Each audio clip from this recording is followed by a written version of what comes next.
Mga idol, ito yung ulam natin. Tinulan na isda. May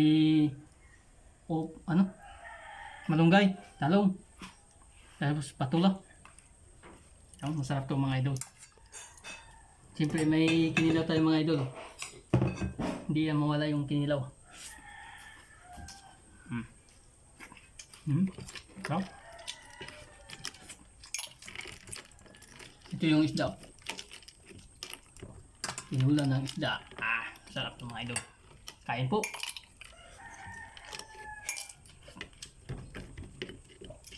May suplis tayo mga idol. Salamat sa mga suporta niyo mga idol. Ingat po kayo palagi.